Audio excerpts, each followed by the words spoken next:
네, 책 사피엔스라는 책을 쓴 역사학자이고 이 옥스퍼드 대학의 교수였고 지금 히브리 대학의 교수로 있는 이 유발 하라리가요 그런 말을 했죠. 인간은 무한한 가능성과 과학 기술로 신과 같은 존재가 됐다.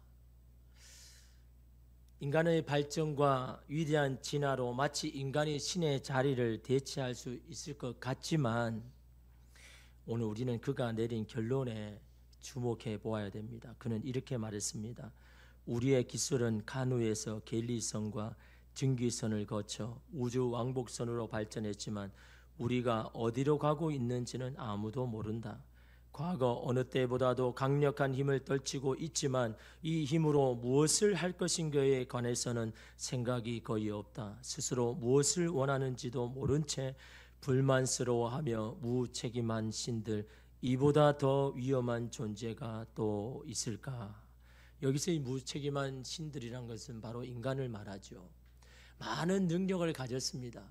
예전에 신들이 했던 일들을 여러분 인간이 대신하는 것처럼 많은 가능성을 가졌지만 중요한 것은 그들이 어디로 가야 할지를 모르고 가는다는 것. 아무리 능력을 가지면 뭐합니까? 어느 방향으로 가야 되는지를 모르고 걸어가는 여러분 그 길에는요 여러분 항상 여러 가지 문제들이 여러분 일어나죠. 여러분 오늘 우리는 1차 대전과 2차 세계대전을 보면서 인간의 과학의 발전이 결국 잘못된 행동으로 잘못된 길로 나아갔을 때 얼마나 여러분 역사적으로 끔찍한 일을 했는지를 우리는 경험합니다. 가장 위험한 존재가 바로 그런 인간 아닙니까? 아무리 능력과 힘을 가져도 바른 방향을 갖지 못하는 그 인간은 누구보다도 위험한 존재라는 것을 여러분 우리가 역사적으로 여러분 우리가 밝히 보지 않습니까? 여러분 어디로 가는지를 모르면서 여러분 무작정 달려가는 길에는요 항상 이 인생의 막다른 길에 다다르게 되는 거죠. 어떻게 갈지 더 이상 나아갈 수 없는 그 막다른 길을 여러분 우리는 맞이할 수가 있는 겁니다. 어떻게 보면 오늘 이 시대가 그렇지 않는가? 아무리 여러분 과학기술이 발전해도 오늘 이 시대가 어떻습니까? 도덕과 윤리가 바닥에 떨어지고 사람들의 정신이 피폐해지는 여러분 그런 시대에 살고 있지 않습니까? 오늘 우리의 자녀와 우리의 가정도 제대로 지키지 못할 수 있는 그런 상황에 놓여 있는 것이 오늘의 우리의 현실이지 않습니까? 아무리 풍요롭고 하나님 잘 살면 뭐합니까? 오늘 우리의 정신과 마음이 여러분 죽어가는데 이렇게 여러분 도덕과 윤리가 혼란한 가운데 살아가는데 그 과학의 기술이 무슨 여러분 소용이 있겠습니까? 그러나 여러분 그 막다른 길에도 항상 새 길을 여시는 분이 하나님이시더라라는 겁니다. 여러분 오늘 종교개혁 주일이죠. 여러분 그 종교개혁이 어디서 시작했습니까? 중세의 어두운 암흑한 아무런 소망이 없는 그 시대에 여러분 오직 말씀으로 오직 하나님으로 오직 성경으로 이 은혜로 여러분 종교개혁을 했지 않습니까? 그래서 인간은 또 새로운 길을 여러분 열어가지 않습니까? 그 막다른 길은 새로운 길을 여는 시작점이 될 것입니다. 그 막다른 길에서 다시금 우리는 살아온 인생을 점검하고 올바른 방향으로 수정해 나갈 때 여러분 그것이 오늘 우리에게는 기회가 될 것입니다.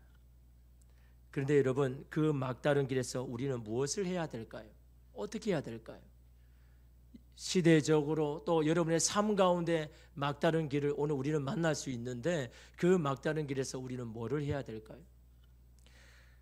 소설가 한강이 노벨문학상 수상자가 되었습니다. 아시아인으로 여인으로 최초로 여러분 받았지 않습니까?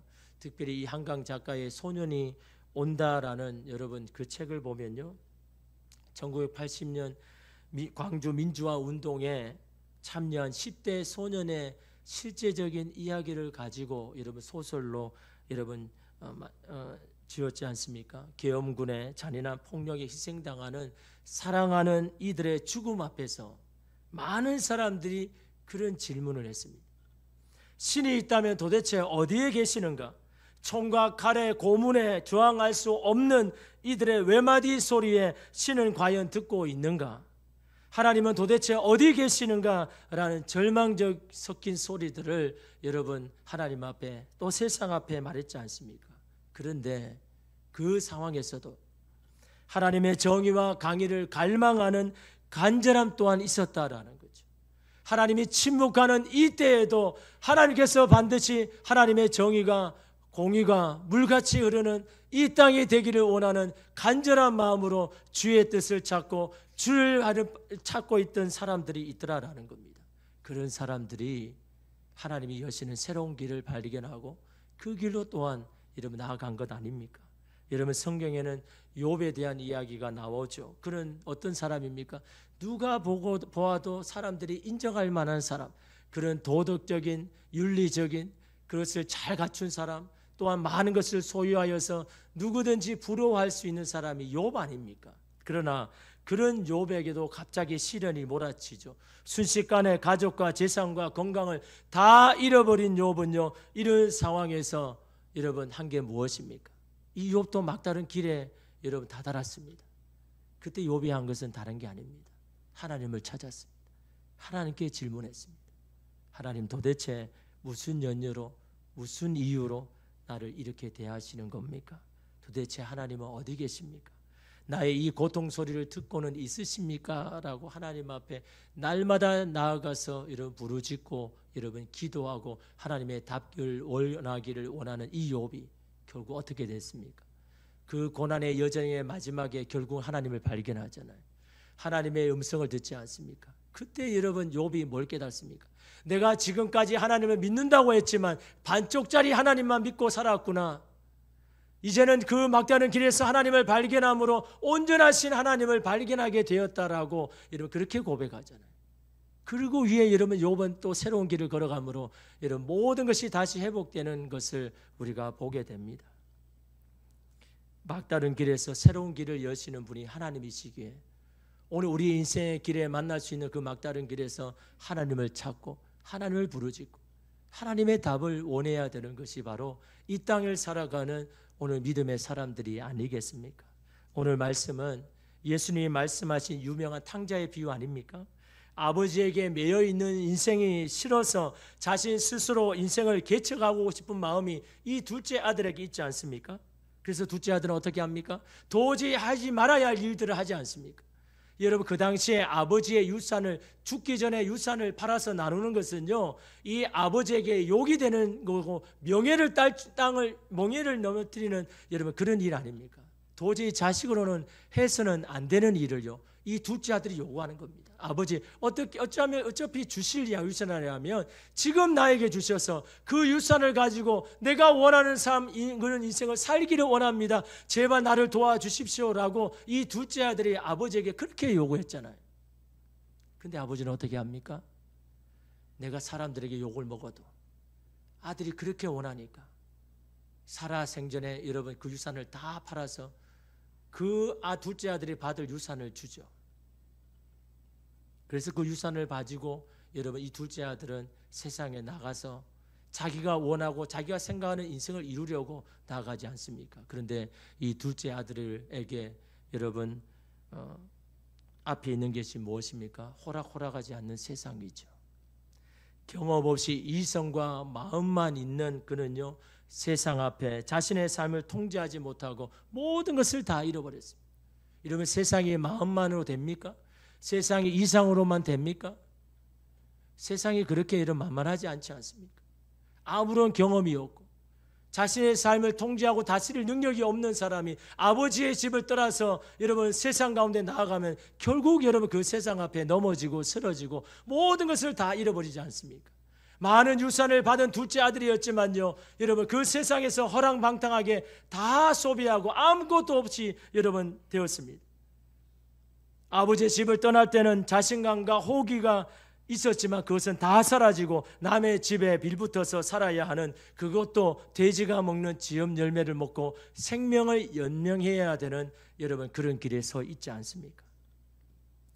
그 길에서 이 둘째 아들이 한 게 뭡니까? 그는 깨달았습니다. 아버지 없는 삶이 얼마나 비참하다라는 것을, 아버지 도움 없이 살아가야 되는 인생이 얼마나 힘들다라는 것을, 여러분 17절에 보니까요.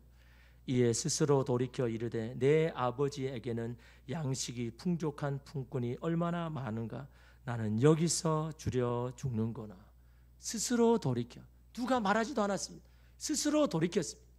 아무리 주변에서 만류할 때는요, 들은 척 하지도 않던 이 둘째 아들이 이제는 스스로 돌이킵니다. 스스로 깨닫습니다. 왜요?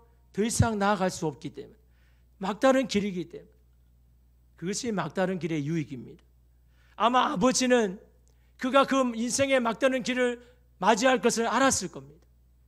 그래서 여러분, 아들이 분명히 그 길에 있을 거라고 믿지만 그럼에도 불구하고 여러분, 아들이 원하는 것을 여러분 주고 그 아들을 여러분 기다리는 아버지의 모습, 그게 부모의 마음 아닙니까? 자식은 부모의 마음 다 모르죠.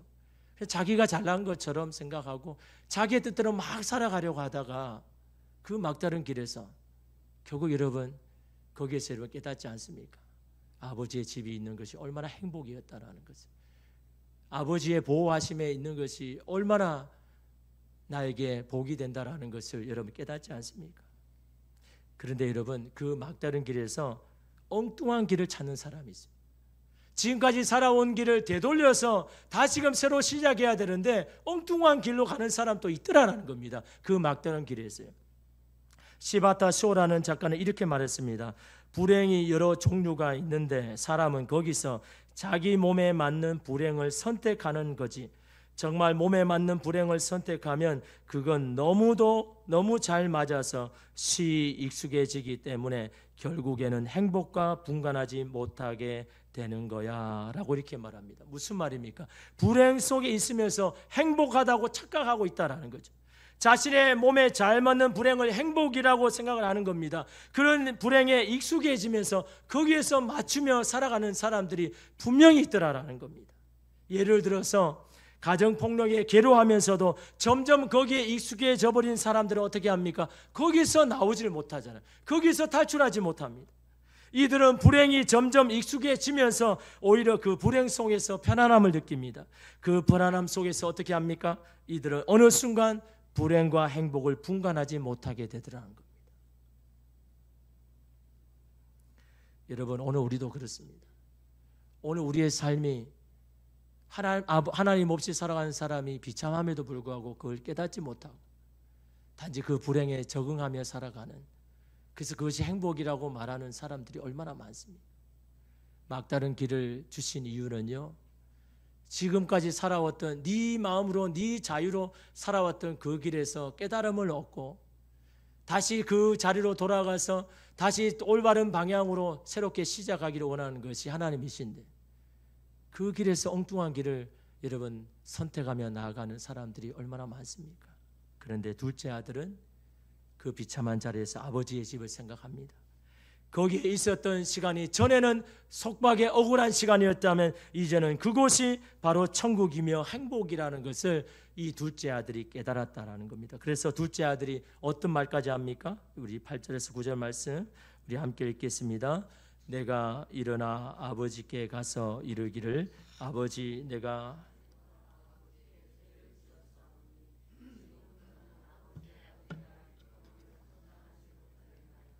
나를 품꾼의 하나로 보소서 하리라 하고, 아버지 집에 품꾼으로 있는 것만으로도 행복하다라고 말합니다. 아버지의 아들로 있을 때는 알지 못한 행복입니다. 품꾼으로라도 아버지 집에 있으면 좋겠습니다라는 그런 고백 아닙니까? 여러분, 인간이 왜 이렇게 무지한 걸까요? 아버지 집에 있었던 시간이 가장 행복한 것을 이렇게 인생의 막다른 길에서 비로소 알게 되는 것일까요? 여러분, 인간이 그렇습니다. 잃어보아야 소중함을 알게 되는 겁니다. 할 수 없게 되었을 때 그것이 귀하게 여겨지는 겁니다. 집을 나가서 고생해 봐야 부모 집에 있는 것이 얼마나 행복하신 것을 아는 것이, 여러분, 그것이 인간 아닙니까? 근데 요즘 더 심각한 게 있죠. 그런 부모 집을 떠나지 아니하는 20대, 30대가 너무 많다는 거죠. 부모 집에 살면서 놀고 먹고 있는 사람들이 여러분 너무 많다는 겁니다. 그것이 여러분 사회적인 문제가 되고 있다는 거죠. 나이가 되면 독립해서 자기 인생을 살아야 되는데 그저 부모의 빌붙어서 부모가 주는 먹을 것을 먹고 집 밖을 나가지 않아야 하는 여러분 20대 30대가 얼마나 많은지, 그 힘과 그 힘으로 여러분 세상에 나가서 얼마나 많은 일들을 해야 되는데 그저 집에서 있는 자들이 얼마나 많다고 여러분 방송에서 여러분 이야기하지 않습니까? 왜 그러냐라고 여러분 그 답에 너무 잘해줘서 그렇다는 거죠. 너무 잘해주니까 아버지의 집을 떠나지 않으려고 한다는 거예요. 너무 알아서 다 챙겨주니까 스스로 나가려고 하지 않더라라는 겁니다. 그래서 여러분 때가 되면요 좀 매몰차더라도 그렇게 돼야 됩니다. 스스로 일어설 수 있게 좀 해줘야 되는 겁니다. 세상에 나가서 어설프지만 실수도 하고 실패도 하고 오늘처럼 막다른 길에 여러분 서게 하기도 해야 되는 겁니다. 거기에서 깨달음이 여러분 큰 겁니다. 거기에서 발견한 것이 앞으로 인생을 살아가는데 얼마나 큰 도움이 됩니까? 여러분 부모인 여러분이 여러분의 자녀 인생의 길을 다 책임질 수 있습니까? 다 그 길을 인도할 수 있습니까? 자녀들이 그 길을 발견하기 위해서는요 스스로 일어설 수 있는 그를 여러분 주어야 되는 거죠. 그것도 이런 부모의 역할입니다. 오늘 둘째 아들이 어떻습니까? 분명히 이 둘째 아들이 경험이 없고 그 많은 돈을 가지고 가봤자 다 여러분 잃어버릴 걸 알죠. 그럼에도 불구하고 아버지는요 둘째 아들에게 유산을 다 줍니다. 왜요? 그 막다른 길에서 이 아들이 깨달음이 너무 중요하니까. 그리고 여러분 기다리는 여러분 아버지의 모습이 부모의 모습이고 하나님의 모습 아닙니까? 이에 반해서 이 맏아들은요 이 둘째와는 너무나 성향이 다릅니다. 아버지의 집을 지키는 사람이죠. 이 맏아들은요 자신이 정해진 틀 안에서 행복을 추구하려고 한 사람입니다. 둘째 아들은 뭐든 부딪혀가지고 그런 자기가 원하는 인생을 살기를 원하지만 이 맏아들은요 그 아버지의 그 그늘 안에서 거기 안에서 행복을 추구하고 행복을 얻기를 원하는 여러분 그런 사람인 거죠. 특히 사람들의 시선을 의식하며 자신이 착하게 살면 삶이 행복해질 것이라는 그렇게 믿고 살아갑니다. 또한 그렇게 살면 사람과 아버지의 인정을 받고 그들의 마음을 독차지할 것이라고 생각합니다. 그러기에 힘들어도 참습니다. 답답해도 버팁니다. 이런 사람들의 막다른 길이 무엇일까요? 둘째 아들의 막다른 길은 자기가 더 이상 어떻게 할 수 없는 자기의 힘을 할 수 없는 그 순간이 막다른 길인데 이 첫째 아들의 막다른 길은 무엇일까요? 그것은 바로 이렇게 했는데도 자신이 원하는 보상이 돌아오지 않을 때 거기에 합당한 보상이 주어지지 않을 때 지금까지 했던 모든 것들이 다 부정되는 그 순간 그것이 바로 이 맏아들의 막다른 길 아닙니까? 그럴 때 이 맏아들은요 분노합니다. 화를 냅니다. 하루는 맏아들이 밭에서 일을 하고 돌아오는데 저 집에서 흥겨운 잔치 소리가 일어납니다. 그래서 그 집 가까이 가서는 이 맏아들이요 종에게 묻습니다. 아니 무슨 일로 이렇게 떠들썩하게 잔치를 하느냐라고 말하니까 이에 종이 그 이유를 말해줍니다. 그렇게 기다렸던 둘째 아들이 돌아오자 당신의 아버지가 너무 기분이 좋아서 이렇게 동네 사람들을 불러놓고 잔치를 베풀고 있습니다 라고 그렇게 말합니다. 근데 이 소리를 들은 이 맏아들이요 분노가 막 치들어옵니다. 막 화가 납니다. 너무 분해서 잔치집에 들어가지 않습니다. 밖에서 버팁니다. 이를 아는 아버지가 밖으로 나와서 맏아들에게 여러분 들어오라고 권하죠. 야 네가 있어야지. 그래도 네가 큰 아들인데 네가 장남인데 이 잔치집에 네가 빠졌어는 되겠느냐. 이 잔치집에 돌아오고 계속 권하는데요. 그때 이 맏아들이 그동안 쌓였던 속상함을 아버지께 터뜨립니다. 29절에서 30절 말씀에 아버지께 대답하여 이르되 내가 여러 해 아버지를 섬겨 명을 어김이 없거늘 내게는 염소 새끼라도 주어 나와 내 벗으로 즐기게 하신 일이 없더니 아버지의 살림을 창녀들과 함께 삼켜버린 이 아들이 돌아오매 이를 위하여 살찐 송아지를 잡으셨나이다. 무슨 말입니까? 어떻게 이럴 수가 있냐라는 것. 실컷 아버지 집에 남아서 고생한 자신을 생각하지 않고 자기 좋아서 떠난 동생에게는 왜 이렇게 잘해주십니까? 라는 속상함을 이야기합니다. 나를 위해서 염소 새끼도 잡아주지 않으면서 어찌 동생에는 송아지를 잡을 수가 있습니까? 라고 그렇게 속상함을 이야기합니다. 오늘 이 땅에 많은 자식들이 부모에게 이러면 그렇게 말하잖아요. 누구 형제에게는 그렇게 잘해주면서 왜 나에게는 이렇게 서운하게 대합니까? 나에게는 왜 그것밖에 못합니까? 라고 여러분, 오늘 우리의 아버지 되시는 부모 되는 여러분 사람에게, 자녀인 오늘 우리들이 그렇게 이야기할 때가 있지 않습니까? 그는 아버지의 관심과 사랑을 독차지하기 위해서 지금까지 달려왔습니다. 자신만의 아버지의 인정을 받을 유일한 사람이라고 여겼습니다. 내가 이렇게까지 했으니 당연히 아버지의 마음이 나에게 있을 거라고 생각을 했습니다. 그러나 아버지 행동을 보면서 자신이 그동안 수고와 노력과 애씀이 부정되는 것에 화가 났습니다. 둘째 동생에게만 마음이 가 있는 아버지에게 화가 났습니다. 여러분, 오늘 우리도 자주 하나님께 속상하고 화가 날 때가 있죠. 우리가 한 수고와 헌신에 비해서 돌아오는 것이 마음에 들지 않을 때, 특히 남과 비교하면서 남들에 비해서 적게 받을 때 하나님의 사랑을 의심하죠. 어떻게 이럴 수 있냐라고 말입니다. 여러분, 그렇다면 우리가 추구하는 행복이 하나님이 아닌 거죠. 하나님을 통해서 받는 것이 결국 우리 행복의 목적일 겁니다. 그 사람은 결국 어떻습니까? 지금까지 행복하지 못합니다. 지금까지 불행하다고 여깁니다. 하나님과 함께 했던 시간들은 결국 내가 바라고 원하는 것을 얻기 위해서 참고 견뎌야 하는 힘든 순간이라고 여기고 있는 겁니다. 여러분, 그것이 바로 만화들이 지금 가지고 있는 모습 아닙니까? 코로나 감염으로 프랑스의 한 노인이요 쓰러져서 병원에 입원을 했습니다. 90이 넘는 노령인 탓에 산소호흡기를 달고 오랜 시간 동안 치료를 받았습니다. 그런데 다행스럽게 후유증 없이 완치되고 퇴원을 했습니다.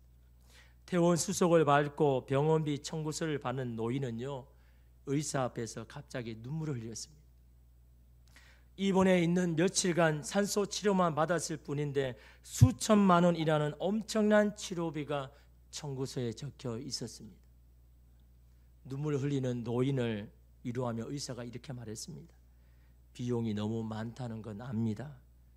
그렇지만 무사히 퇴원하시는 것을 기쁘게 여기셔야 합니다. 많은 사람이 코로나로 병원에서 죽어나가는데 그래도 당신은 살았잖아요. 아무리 큰 비용이라도 당신이 사는 것에 대해서 기뻐하십시오라고 의사가 위로를 해줍니다. 그런데 노인은요, 의사에게 이렇게 말합니다. 나는 돈이 충분히 있습니다. 돈 때문에 그런 게 아닙니다. 그 수천만 원 지금도 낼 수 있습니다. 그러나 내가 흘린 이유는 이렇게 말합니다. 내가 우는 이유는 며칠간 단지 산소를 마신 금액이 수천만 원이라는 사실입니다. 90년 동안 매일 산소를 마시면서 저는 한 번도 하나님께 돈을 지불한 적이 없습니다.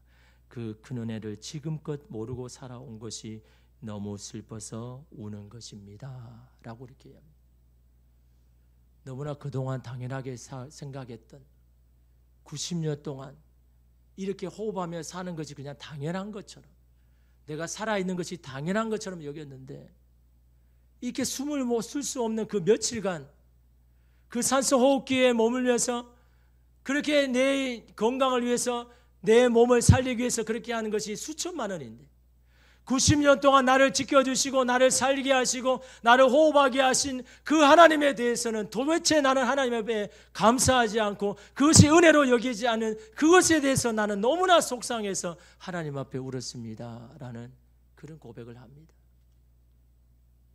여러분, 살면서 누리는 것들 하나님의 은혜가 아닌 것이 없지 않습니까?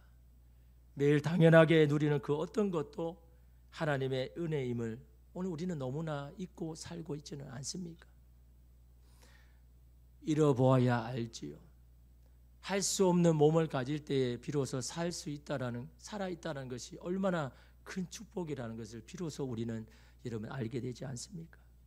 아버지와 함께한 모든 시간에서 행복을 찾지 못한 아들에게 아버지는 이런 말을 합니다. 31절에 아버지가 이르되 예 너는 항상 나와 함께 있으니 내 것이 다 내 것이로다. 애라고 이야기하죠. 아들아 라고 이야기하지 않습니다. 왜 그럴까요? 아무리 지금 건장한 청년이라도 아버지가 보기에는 아직도 아이이기 때문에 아버지의 사랑을 더 차지하고 싶어서 투정 부리는 아이로 보여지는 겁니다.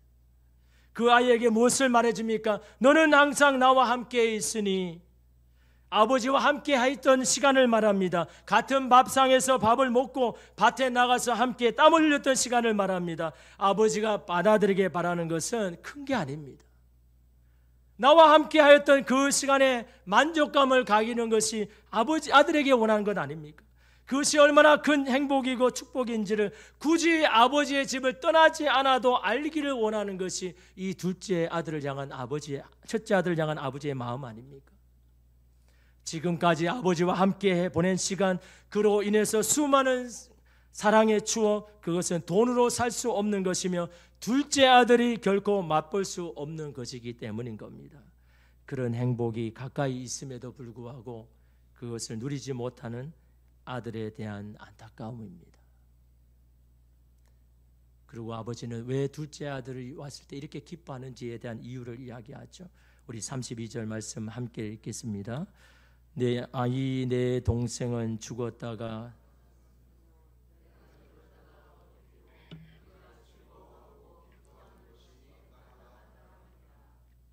다른 이유는 없다라는 겁니다. 만약 내가 내 아우와 똑같은 상황이라도 나는 너를 위해서 잔치를 열고 기뻐할 것이다 라고 그렇게 이야기합니다. 여러분, 이것이 아버지의 마음이고 부모의 마음이며 하나님의 마음 아닙니까? 더 많은 것을 구하며 투정보는 우리이지만 어느 자식이든 같은 마음으로 대하시는 분이 바로 부모님이며 하나님입니다. 그 자녀가 부모의 마음을 알아주지 못해도 변함없이 사랑과 애정을 보여주시는 것이 바로 우리의 아버지 어머니며 하나님이시다라는 사실을 오늘 성경 우리에게 이야기를 합니다. 그런데 여러분, 오늘 우리가 첫째 아들, 둘째 아들의 이야기를 돌아봤지만요, 여러분이 아버지라면 그 아버지의 심정이 어땠을까요? 이 첫째 아들과 둘째 아들을 바라보는 아버지의 심정은 어떨까요? 우리는 늘 말씀을 읽을 때 첫째 아들, 둘째 아들의 심정만 생각하지 그 첫째, 둘째 아들을 바라보는 아버지의 마음은 여러분 어떨까요? 그동안 함께 있으면서도 행복하게 여기고 이기지 않고 괴로웠던 자녀를 생각하니까 마음이 아픈 겁니다. 마음이 무너지는 거예요. 나와 함께 있을 때 그것이 행복이라고 생각했었는데, 나와 함께 이 집에 사는 것이 내 아들에게 행복의 시간으로 여겼는데 그 시간이 괴로움의 시간이고 힘든 시간이라는 것을 여러분 알았을 때 여러분 그 아버지의 마음이 어땠을까요? 하나님께서 오늘 저와 여러분에게 많은 것들을 주시죠. 공급하여 주시죠. 그 하나님과 함께하는 그 시간이 행복한 줄 알았는데 늘 불행이었다라고, 늘 고생만 하는 시간이었다라고 여러분 그렇게 하나님의 앞에 우리가 고백한다면 아버지의 마음은 어떨까요? 모든 것을 다 해주고 변함없이 사랑과 애정을 베풀어 주는데 돌아오는 것은 불평과 원망이라면 여러분 그 아버지의 마음은 여러분 어떨까요? 아동문학가 하청호 씨가 쓴 시 아버지의 등에 나오는 구절입니다. 아버지의 등에서는 늘 땀 냄새가 났다. 내가 아플 때도 할머니가 돌아가셨을 때도 어머니는 눈물을 흘렸지만 아버지는 울지 않고 등에서는 땀 냄새만 났다. 어머니는 눈물을 흘렸는데 아버지는 눈물을 흘리지 않습니다. 아버지가 울지 않은 것이 아니죠. 속으로 운 거죠. 등에 땀 냄새가 바로 아버지의 눈물인 겁니다. 가정을 다시 살리기 위하여서, 가정을 든든하게 세우기 위하여서 그 슬픔도 아픔도 뒤로하고 삶 가운데 나아가서 땀을 흘리는 그 등의 땀 냄새가 바로 아버지가 표현하는 울음이다라고 여러분 그렇게 여러분 말하지 않습니까? 그것이 여러분 부모의 마음, 하나님의 마음입니다. 오늘 우리를 위해서 하는 그 어떤 것도 고생이라 여기지 아니하고 그것이 기쁨이고 행복이라고 여기면서 오늘 우리에게 베풀어 주신 여러분 그 아버지가 바로 오늘 우리 인생의 여러분 버팀목 아닙니까? 하나님이 바로 오늘 저와 여러분의 이런 버팀목인 겁니다. 오늘 우리가 하나님 앞에 투정해도 그 투정에도 불구하고 우리를 자녀로 우리 아들과 딸로 불러주시고 변함없는 사랑을 베풀어 주시는 여러분 그 하나님이 오늘 우리의 하나님이시라는 것을 여러분 기억하며 오늘 우리의 인생의 막다른 길에서 우리가 던질 질문은 다른 것이 아닙니다. 우리에게 가장 소중한 사람이 누구인지, 누가 끝까지 남아서 나를 기다려 줄지, 그것이 오늘 우리가 막다른 길에서 다시금 곱씹어 보아야 할 질문 아닙니까? 그러기에 행복은요, 그 막다른 길에서 다시 발견하고 찾게 될 겁니다. 행복은 멀리 있는 것이 아닙니다. 내게 주셔서 함께 하신 사람과 함께 살아가는 그 시간이 바로 우리가 놓지 말아야 할 그 행복이다라는 것을 오늘 우리 첫째 아들을 통해서 봅니다. 여러분, 많은 것 가지지 않아도 괜찮습니다. 늘 고기 안 먹어도 괜찮습니다. 늘 푼말 먹어도 그 가정에 화목하면요, 그것이 축복이고 행복 아닙니까? 하나님 우리에게 주신 사람들, 그 사람과 버티며 살면서 함께 살면서 왜 힘든 게 없겠습니까? 왜 여러분 다툼이 없겠습니까? 그러나 그 안에서 그 가정을 지키며 그 가정에서 살아가는 그 시간들이 바로 우리가 놓지 말아야 할 행복임을 다시금 깨닫고 오늘 우리의 삶을 허락하신 주님 앞에 감사하며 살아가는 저와 여러분 되시기를 주님의 이름으로 축복합니다.